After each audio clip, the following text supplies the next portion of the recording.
This afternoon we're having a Côte Rôtie from the northern Rhone, and it's by Louis Barruol, who is the founder and the owner, the family, Barruol family of Saint Cosme. And they are primarily known, famous, quite frankly, for their gigondas, their Grenache growings. They have several very high-end gigondas. They do make some other stuff. They make they do make a Châteauneuf, they make a Saint-Joseph, they make a Côte du Rhône. They also make a Côte Rôtie under their own label, Saint Cosme. But a few years ago, I don't know, maybe 10 years ago, Kermit Lynch, who, as you may know, is one of the biggest American importers of French wine, focusing primarily on Burgundy and the south of France and the Rhône, started a venture with Louis Barruol, the owner of Saint Cosme, to bottle a Côte Rôtie under a new name, the Barruol's name, from different areas, different small parcels in the Côte Rôtie, and sell it in the US. I don't even know if this is available anywhere else in the world. So they make from La Nève, which is a very small parcel up on the top of the hill. They have another bottling from Les which is another famous parcel that's used by Cluzel-Roch and Gérin and others. The Côte Rôtie is broken down in a lot of these small plots of land that are used, or they are subdivided among different owners, like Nève. Nève is very small, maybe there's only one owner. Like Côte Brune, like Côte Blonde, like Viaillère, like, as we discussed, like Les Grandes Places. And so if each one of them has its different exposure, its different maybe altitude, and slightly different characteristic to their soil and their terroir, going from really wild and strong to more refined and potentially more feminine, which is one of the characteristics of the Côte Rôtie. Anyway, this is a 2011, so it should be perfect for now. And just opened it, so this is one where there's been no time to do anything else for the wine, or we're just going to see straight out of the bottle what it tells us. It's very purple, which is to be expected, but it's also had slight brown tinge as you get when the Syrah starts to age, which, you know, of course this is only 9 years old, but 2011 was not a huge sort of cellar year, so we can consider that this thing is already, you know, a little bit aging a little bit. I can smell it from here without even putting my nose there. It's got this real sort of gamey, you know, under the woods sort of whiff coming at me.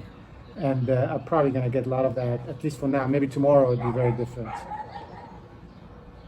Yeah, as I said, you get the gaminess, but right under it, I'm starting to get the fruit, the red fruit, and the menthol, this is probably going to be more one of those kind of pretty, little bit hairy arm Côte Rôtie and not on the feminine side. It's only 13% alcohol. I mean, it does have nice legs, but the alcohol nominally is not very high. Let's just see what happens here if we give it a little whirl. The mixing of I know it sounds weird, but the mixing of the gaminess and the fruit is really quite something. You could sort of tell both, but you can also tell there is a mix there that is quite enticing.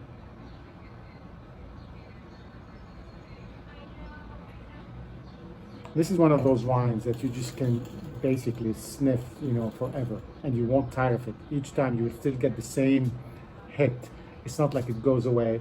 And you give it a little bit of air, and then the glass is really doing a good job channeling the bouquet, and you're gonna enjoy it. And that, to me, that's really a huge part of enjoying wine, is really the bouquet. Okay, let's taste it.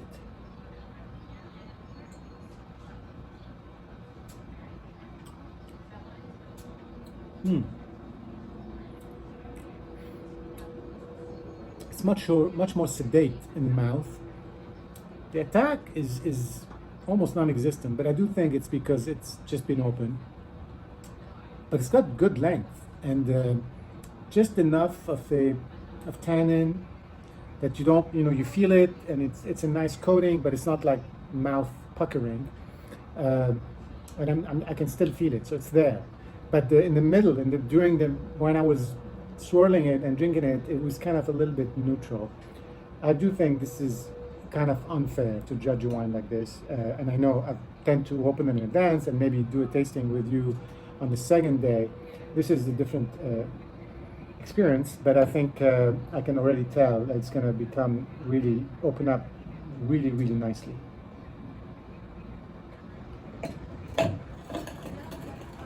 And Côte Rôtie anyway are not known for hitting you over the head like a really wild Cornas. So I think at the end of the day, it may just be where this is.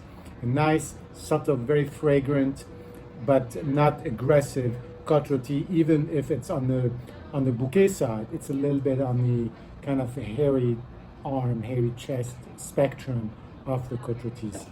And it's not easy, it's not hard to find, it's not super expensive for a Côte Rôtie, and I think it's something we should all be able to enjoy in the US, definitely. Cheers.